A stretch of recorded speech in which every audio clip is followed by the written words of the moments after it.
பரிசுத்த வேதாகமம், அதாவது பைபிளின்படி நாம் கடைசி நாட்களில்தான் இருக்கிறோம் என்பதற்கு அடையாளமாக பல காரியங்கள் நம் கண்முன் நிறைவேறிக் கொண்டிருக்கிறது. சமாதானம் தருகிறேன் என்று சொல்லி கொடூரன் உலகத்தை 7 வருடம் ஆளும் நாள் நெருங்கிவிட்டது. அது முடிந்த பின்பு இயேசுவின் 1000 வருடம் அரசாட்சி. அதற்கு பின் புதிதாக ஒரு வானமும் பூமியும் படைக்கப்படும். அதில் தங்க நகரமாக புதிய எருசலேம் ஜொலிக்கும். அதில் யார் தங்குவார்கள், யார் வருவார்கள் என்பதையெல்லாம் வேதாகமத்தின் கடைசி பக்கங்களில் எழுதப்பட்டிருக்கிறது. அதை ஆராய்கிறது இந்த காணொளி. இதன் முக்கியத்துவத்தை அறிந்து உணர்ந்து நம் உறவுகளோடு பாரத்தோடு பகிர்ந்து கொள்வோம். அப்படி செய்பவர்களுக்கு சர்வ வல்லவரின் ஆசீர்வாதம் கண்டிப்பாக உண்டு.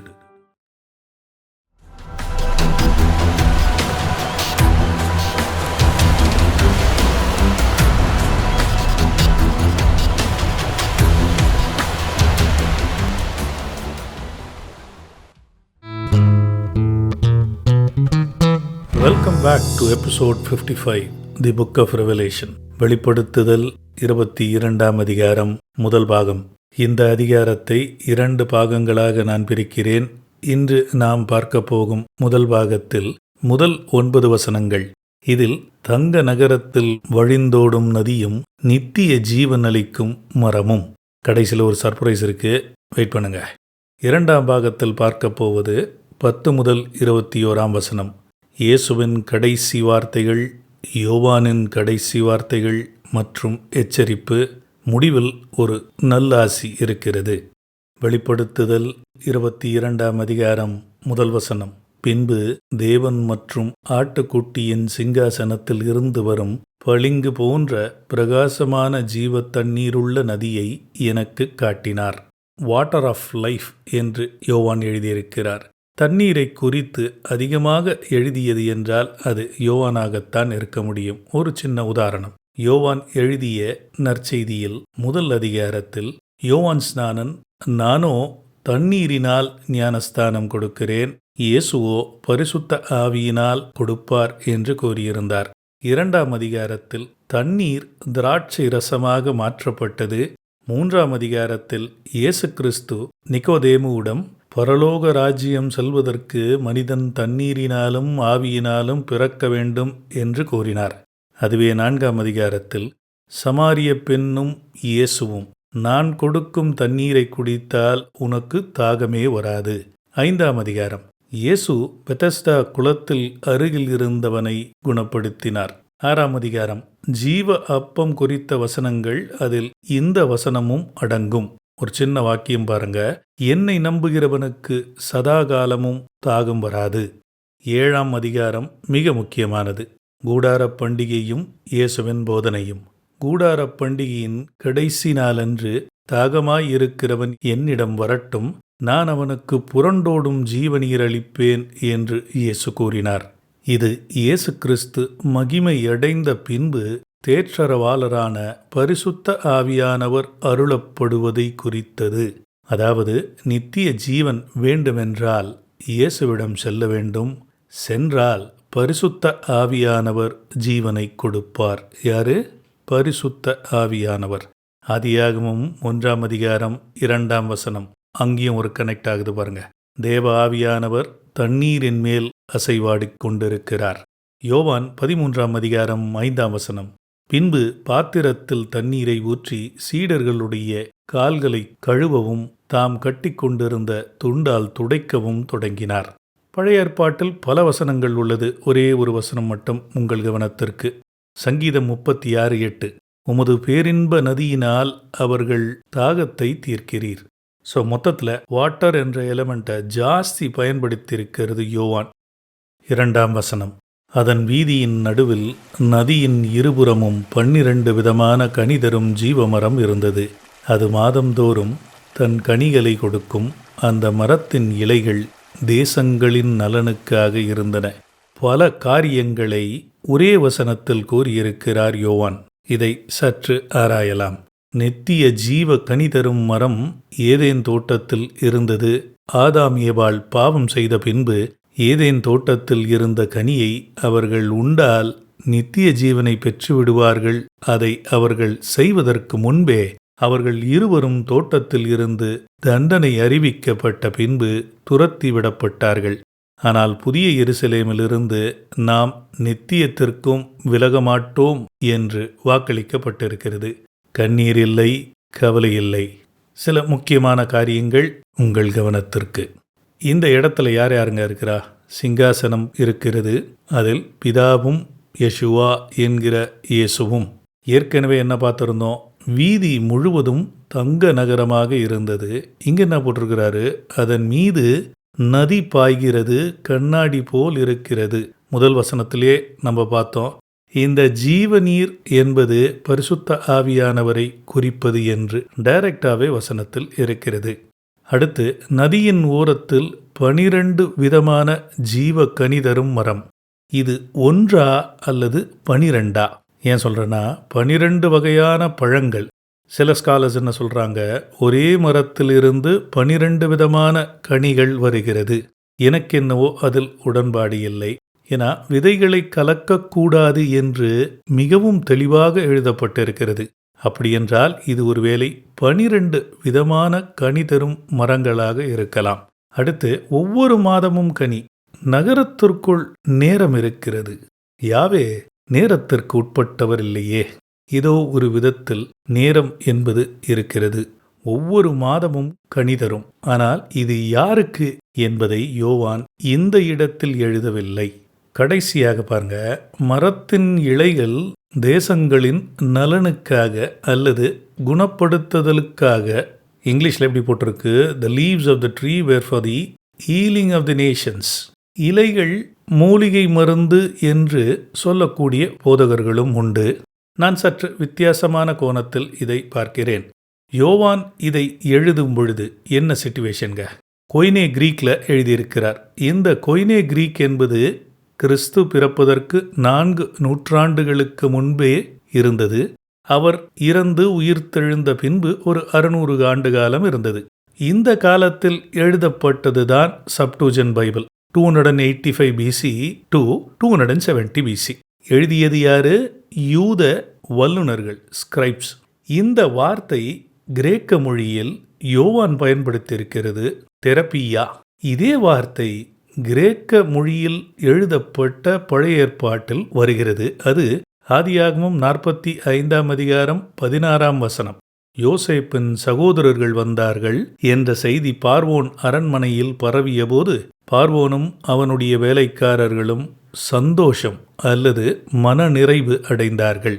யோவான் இருந்ததும் அதே கொய்னே கிரீக் காலம்தான். ஸோ அந்த ஆங்கிள் இருந்து பார்த்தோம்னா இதை இப்படியாக படிக்கலாம். தேசங்கள் நகரத்திற்குள் வந்து இந்த இலைகள் மூலமாக மனநிறைவு பெறுவார்கள். யோவான் வைதவே இலைகளின் நன்மைகளை குறித்துத்தான் எழுதியிருக்கிறார். கனிகளின் நன்மை பற்றி கூறவில்லை. அந்த இடத்த அப்படியே ஓப்பனாக விட்டுருக்காரு. 3ஆம் வசனம். இனி சாபமில்லை, தேவனும் ஆட்டுக்குட்டியானவரும் இருக்கிற சிங்காசனம் அதில் இருக்கும். 4ஆம் வசனம். அவருடைய வேலைக்காரர்கள் அவரை சேவிப்பார்கள். அவர்கள் அவருடைய முகத்தை பார்ப்பார்கள். அவருடைய பெயர் அவர்களுடைய நெற்றிகளில் இருக்கும். ஏதேன் தோட்டத்தில் இருந்த எந்த சாபமும் இனி கிடையாது.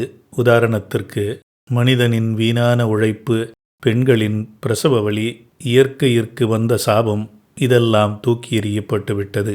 பிதா மற்றும் ஆட்டுக்குட்டியானவரின் சிங்காசனம் இருக்கும். புதிய எருசலேமிலும் சர்வவல்ல யாவே என்று கூறாமல் ஆட்டுக்குட்டியானவர் என்ற பட்டம் தொடர்கிறது. நாம் அவருக்கு கொடுக்கிற காயங்களை நித்தியத்திற்கும் சுமக்கிறாரோ என்ற உறுத்தல் எனக்கு வருகிறது. 2 நபர்களை குறிப்பிட்டிருக்கிறார். அடிமைகள் சேவிப்பார்கள் என்று பன்மையில் எழுதியிருக்கிறார். ஆனால் அவருக்கு சேவிப்பார்கள் என்று ஒருமையில் எழுதியிருக்கிறார். திஸ் இஸ் அ ட்ரினிட்டி சப்ஜெக்டுங்க. அது வேண்டுமென்றே அப்படி எழுதியிருக்கிறார்.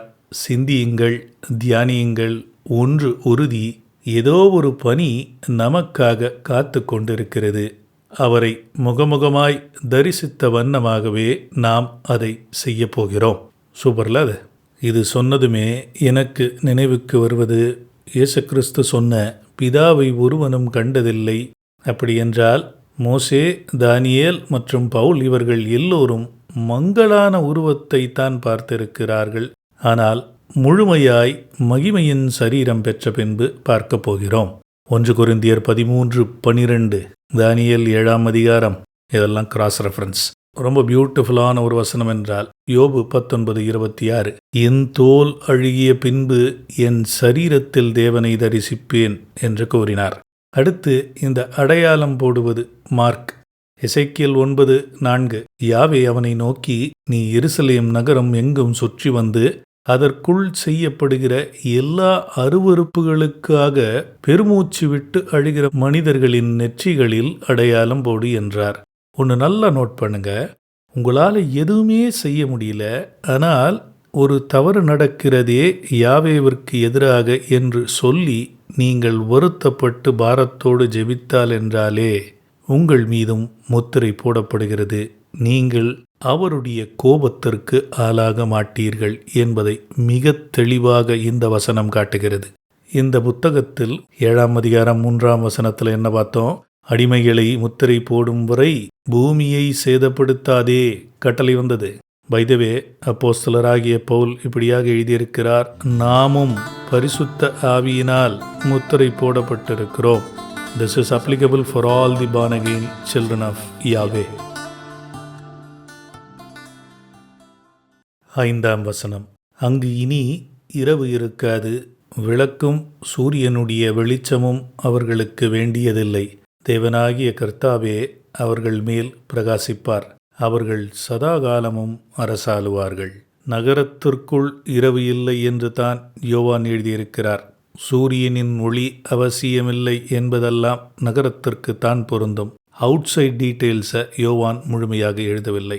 2வது, அரசு என்று ஒன்று இருக்கிறது, அதை சர்வ வல்லவரோடு இணைந்து நாம் நித்தியத்திற்கும் ஆளுகை செய்வோம் என்று மிக தெளிவாக எழுதியிருக்கிறார்.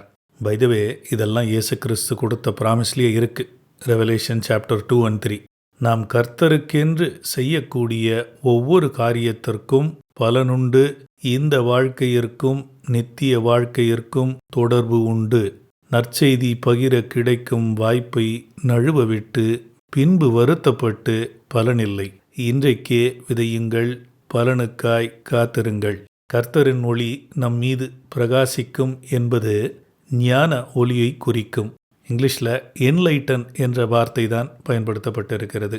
அவர் சித்தத்தின்படி நாம் செயல்படுவோம் என்பது. 6ஆம் வசனம், மேலும் தேவதூதன் என்னிடம், இந்த வார்த்தைகள் உண்மையும் சத்தியமுமானவைகள் என்றார். தீர்க்கதரிசிகளின் ஆவிகளின் தேவனாகிய கர்த்தர் விரைவில் நடக்கவிருக்கும் காரியங்களை தம் அடிமைகளுக்கு காண்பிக்கத்தக்க தம் தூதரை அனுப்பினார். சில முக்கியமான காரியங்களை நாம் பார்க்க வேண்டும். ஃபர்ஸ்ட் ஆஃப் ஆல், கர்த்தர் விரைவில் நடக்கும் காரியங்களை தம் அடிமைகளுக்கு காண்பிக்கிறார். ஓகே, இது சொன்னதுமே எது ஞாபகம் வரும்? ஆமோஸ் 3ஆம் அதிகாரம் 7ஆம் வசனம். யாவேவாகிய அதோனாய் அல்லது ஆண்டவர் தீர்க்கதரிசிகளாகிய தம்முடைய அடிமைகளுக்கு தமது இரகசியத்தை வெளிப்படுத்தாமல் ஒரு காரியத்தையும் செய்ய மாட்டார். எதற்காக தேவதூதன் இந்த வார்த்தைகள் உண்மையும் சத்தியமுமானவைகள் என்றார்? மற்ற வார்த்தைகளுக்கு இல்லாத ஒரு முக்கியத்துவம் இதில் இருக்கிறது என்பதை அவர் ஆணித்தரமாக கூறுகிறார். இதை கொஞ்சம் க்ளோஸாக வாட்ச் பண்ணுங்க, அப்பதான் இது புரியும். தீர்க்கதரிசிகளின் ஆவிகளின் தேவனாகிய கர்த்தர் தம் தூதரை அனுப்பினார். இந்த வாக்கியத்தில் உள்ள மிக முக்கியமான ரகசியத்தை பார்க்கலாம்.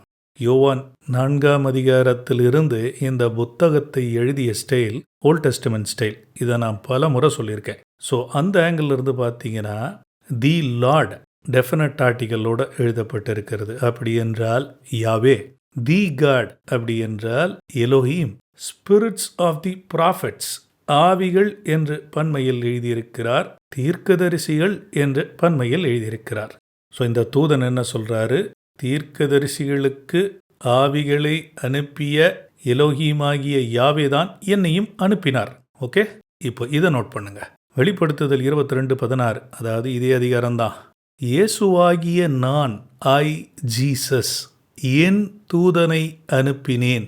ஆக இந்த தூதனை அனுப்பியதும், முன்னாட்களில் தீர்க்கதரிசிகளிடம் பரிசுத்த ஆவிகளை அனுப்பியதும் எலோஹீமாகிய யாவேவாகிய இயேசு கிறிஸ்து. யோவான் 15:26 பிதாவினிடத்திலிருந்து நான் உங்களுக்கு அனுப்பப் போகிறவரும் பிதாவினிடத்திலிருந்து புறப்பட்டு வருகிறவருமாகிய சத்திய ஆவியான தேற்றரவாளன் வரும்போது அவர் என்னை குறித்து சாட்சி கொடுப்பார். நகரம், பிதாவும் ஆட்டுக்குட்டியானவரும் ஒரு நதிநீர் பாய்ந்தோடுகிறது. இப்போ இந்த டாட்ஸ் எல்லாம் கனெக்ட் பண்ணி பாருங்க. I think you would have got the picture now. 7 இதோ சீக்கிரமாக வருகிறேன். இந்த புத்தகத்தில் உள்ள தீர்க்க தரிசன வசனங்களை கடைபிடிக்கிறவன் பாக்கியவான். ஒன்று நோட் பண்ணுங்க. 6 தூதன் பேசினார். 7 இயேசு பேசுகிறார். இதை நினைவில் வைத்துக் கொள்வோம். திரும்பவும் இந்த சப்ஜெக்டுக்கு வரப்போகிறேன். இங்கே தான் ஒரு டேர்னிங் பாயிண்ட். சீக்கிரமாய் வருகிறேன் என்று இயேசு கிறிஸ்து கூறியிருக்கிறார். நடக்கப் போகும் காரியங்கள் இயேசுவின் அடிமைகளுக்கு முன்பே தெரிவிக்கப்படுகிறது. செவி கொடுப்பவர்களுக்கும் கடைபிடிப்பவர்களுக்கும் ஆசீர்வாதம் உண்டு என்று யோவான் 1 அதிகாரத்திலேயும் எழுதியிருந்தார். 1 இந்த புத்தகத்தை முடிக்கும் பொழுதும் ஒரு ஆசீர்வாதத்தோடு முடிக்கிறார். இதற்கு எதிர்மறையாக சிலர் பேசுபவர்களும் உண்டு. என்னது, ஐ எம் கம்மிங் குயிக்லி, சீக்கிரமாக வரேன்னு சொல்கிறாரு, 2000 வருஷமாக நீங்கள் இதையே சொல்லிட்டு இருக்கிறீங்களே சொல்கிற நபர்களும் உண்டு. ரொம்ப நன்றி அவர்களுக்காக. ஏன்னா கடைசி நாட்களில் இது நடக்கும் என்று முன்கூட்டியே எழுதப்பட்டிருக்கிறது. 2 பேதுரு 3:3-4 கடைசி நாட்களில் பரிகாசக்காரர்கள் வந்து தங்களுடைய சுய இச்சைகளின்படி நடந்து அவர் திரும்ப வருவார் என்று சொல்கிற வாக்குத்தத்தம் எங்கே? 8 மற்றும் 9 யோவானாகிய நானே இவைகளை பார்த்தும் கேட்டும் இருந்தேன். நான் கேட்டு பார்த்தபோது இவைகளை எனக்கு காண்பித்த தூதனை வணங்கும்படி அவன் பாதத்தில் விழுந்தேன். அதற்கு அவன், நீ இப்படி செய்ய வேண்டாம். உன்னோடும் உன் சகோதரர்களோடும் தீர்க்கதரிசிகளோடும் இந்த புத்தகத்தின் வசனங்களை கடைபிடிக்கிற அடிமைகளில் நானும் ஒருவன். நம்மள சொல்றாரு, தேவனை தொழுதுகொள் என்றான். மிக முக்கியமான சில காரியங்கள் இந்த 2 வசனங்களில் இருக்கிறது. யோவான் கண்டதையும் கேட்டதையும் சாட்சியாக கூறுகிறார். ஆனால் அவர் செய்த காரியம் முரண்பாடானது போன்று தெரிகிறதே. வெளிப்படுத்துதல் 19:9 என்ன கான்டெக்ஸ்டுங்க? ஒரு தூதன் யோவானை இயேசு கிறிஸ்துவின் மனவாட்டியை காட்டுகிறேன் என்று சொல்லி உயரமான மலையிற்கு அழைத்துச் சென்று மனவாட்டியை காட்டுகிறான். மெல்லிய வஸ்திரம் அணிந்து அப்படிலாம் போட்டிருக்கோம். அது யாரது? சர்ச் தான். இதை குறித்து ஏற்கனவே பார்த்துருந்தோம். அங்கு நடந்த ஒரு உரையாடல். 19:9 ஆட்டுக்குட்டியானவருடைய திருமணத்திற்கு அழைக்கப்பட்டவர்கள் பாக்கியவான்கள். அங்கே ஒரு பிளெஸ்ஸிங். மேலும் இவைகள் தேவனுடைய சத்தியமான வசனங்கள் என்று என்னுடனே சொன்னான். 10 அப்பொழுது அவனை வணங்கும்படி அவனுடைய பாதத்தில் விழுந்தேன். அவன் என்னை பார்த்து, இப்படி செய்யாதபடிக்குப் பார், உன்னோடும் இயேசு கிறிஸ்து குறித்து சாட்சியிட்ட உன் சகோதரர்களோடு நானும் ஒரு அடிமையே, தேவனை தொழுதுகொள். இங்கே ஒரு சூப்பர் ஃப்ரேஸ் இருக்கு. இயேசுவை பற்றின சாட்சி தீர்க்க தரிசனத்தின் ஆவியாக இருக்கிறது என்றான். அதை அப்புறமா பார்ப்போம். நான் ஏன் இந்த வசனத்தை கொண்டு வரேன்னா, இங்கு சில முரண்பாடுகள் இருக்கிறது மாதிரி எனக்கு தோன்றியது. அதனால் மூத்த போதகர்கள் அப்புறம் கமெண்ட்ரி எழுதக்கூடிய சிலருடைய ஒப்பீனியன், வியூஸ் என்னன்றதை செக் பண்ணேன். நான் மதிக்கத்தக்க மூத்தவர்கள் கூறும் யோவான் இந்த தவறை தெரியாமல் 2 முறை செய்தார் என்று கூறுவதை என் மனம் ஏற்க மறுத்தது. யோவானுக்கு கிடைத்த இந்த தரிசனம் அவரது 95 வயதில் இருந்திருக்கலாம். முதிர்ந்த மற்றும் அப்போஸ்தலர்களில் கடைசியாக உயிரோடு இருப்பவர் இந்த தவறை மறுபடியும் செய்ய வாய்ப்பே இல்லை. என் பார்வைக்கு வந்ததை உங்கள் கவனத்திற்கு கொண்டு வருகிறேன். அப்போஸ்தலர் நடவடிக்கை 17:11 ஆராய்ந்து பார்த்து தியானித்து பாருங்கள், அற்புதமாக இருக்கும். 6 யார் பேசியது? அனுப்பப்பட்டேன் என்று தூதன் பேசினார். 16 என்ன எழுதியிருக்கிறது? அனுப்பியது நான் தான் என்று இயேசு கிறிஸ்து கூறியிருக்கிறார். ஸோ தூதனை அனுப்பியது இயேசுதான் என்பதில் எந்த மாற்று கருத்தும் இல்லை. இப்போ ஒரு சீக்வென்ஸா வரிசையாக ஒரு சில காரியங்களை பார்க்கலாம். இது முற்றிலும் வித்தியாசமாக இருக்கும். பாருங்கள், இந்த சூழலில் 3 நபர்களும் ஒரே இடத்தில்தான் இருக்கிறார்கள். 6ஆம் வசனம் தூதர் பேசுகிறார், 7ஆம் வசனம் கிறிஸ்து பேசுகிறார், 8ஆம் வசனம் யோவான் பேசுகிறார், 9ஆம் வசனம் தூதர் என் காலில் விழாதே என்கிறார், 10 முதல் 16 வரை மறுபடியும் இயேசு கிறிஸ்து பேசுகிறார். Simple logic. இயேசு கிறிஸ்து இருக்கும் அதே இடத்தில் தூதனும் இருக்கிறான். ஆனால் யோவான் ஏன் தூதன் காலில் விழுந்தார்? தூதன் தான் என் காலில் விழாதே என்றார். இயேசு கிறிஸ்து ஏன் அதை தடுக்கவில்லை? அவர் ஏன் அதை விமர்சனம் செய்யவில்லை? 10 முதல் 16 வரை அவர்தான் பேசியிருக்கிறார். ஒரு வார்த்தை கூறியிருக்கலாமே, இல்லையே? வேதாகமத்தில் இது போன்ற சம்பவங்களுக்கு முன் உதாரணம் இருக்கிறதா என்பதையெல்லாம் அடுத்த பதிவில் நாம் பார்க்க போகிறோம். இப்போ உங்களுக்கு தெரிஞ்சிருக்கும்னு நினைக்கிறேன், எனக்கு இதில் உடன்பாடு இல்லை என்று சொல்வதில்.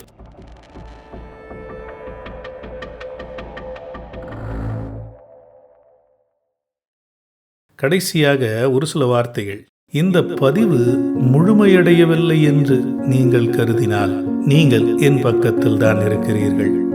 இந்த ஒரு காரணத்திற்காகவே பரிசுத்த ஆவியானவரின் ஆசீர்வாதத்தை பெற்றுக்கொள்வீர்கள் என்று நிச்சயம் கருதுகிறேன். யாவேவை தேடுகிறவன் கண்டடைவான் என்று வேதம் கூறுகிறது. அடுத்த பதிவில் வெளிப்படுத்துதல் புத்தகம் நிறைவு பெறுகிறது. அதற்காக நீங்கள் ஜெபித்துக் கொள்ளுங்கள். மறுபடியும் சந்திப்போம். ஷலோம். God bless you. கண்ணீர் கரைந்தோடும் நேரம் கழிந்தது, ஜீவநீர் புரண்டோடும் காலம் புகுந்தது.